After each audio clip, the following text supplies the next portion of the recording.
guys, good morning, good morning. Nandito pa rin tayo sa Occidental Mindoro na kung saan ay itong ating business partner dito na si Robert Damhemro ay may palayan at siyang ginagamit. Pero dahil sa may baboy din siya, ayan, kung napansin po natin ay hindi siya kulay puti. Kulay pink. Ayan. At ang para siyang high blood eh. Ayan.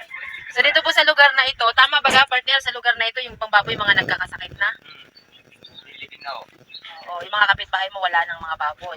Ubus na. Wala na natitira. Ito na lang yung natitirang baboy. Hindi sila nagkakasakit. Ano pong sikreto mo, ba't hindi po ito dito nagkakasakit? Dahil lang dito sa MI. Wow, dahil din sa MI at probiotic. Paano po kayo nagpapainom niyan? Tinitikla ko sa tubig tapos nilagyan ng asukal. Tapos pinapainom. Yan baga po yung araw-araw ninyo pinapainom? Umaga tanghali hapon. Ang pagpapainom ninyo. Kuya, kung kaya ganyan sila ganyan ang kulay nila, kulay pink. Ano naman po ang naobserbahan ninyo din sa pagpainom niyo sa baboy na iyan? Lagi sa tulog. Maliban po sa laging tulog. Sakitin. Oo. Bukod sa hindi sila sakitin, ay yun nga, dahil ang mga kapitbahay mo ay nagkakasakit na ang kanilang baboy, pero sa iyo ay hindi pa rin.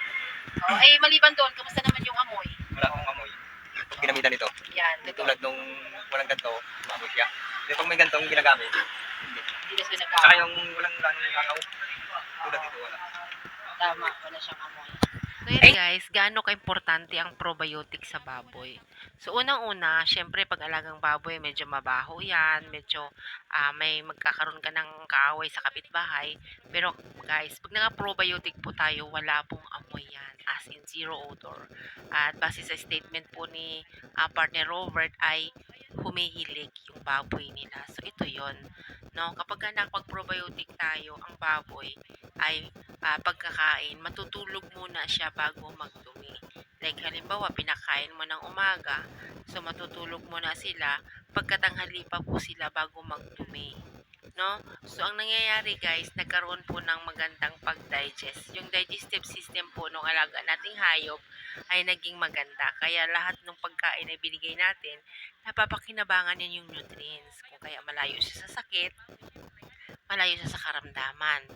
At tinan mo naman ang baboy ni Robert, kulay pink, parang biig na pinalaki. So anyway, yan po guys ay magdadalawang buwan pa lang. At nakakalungkot guys, yung mga kapitbahay nila dito sa barangay Pinagturilan ay lahat po halos ng baboy ay nailibing na. Dahil lahat po ay namatay magmula sa inahin, sa biig at sa mga patterner. At salamat kay Organic Full Harvest at si Robert ay napagtagumpayan ang pag-alaga ng kanyang baboy dahil sa Organic Full Harvest. Salamat po sa patuloy niyo pagsubaybay dito sa aking munting channel at abangan niyo pa po ang mga susunod po na pangyayari at aming mga activity.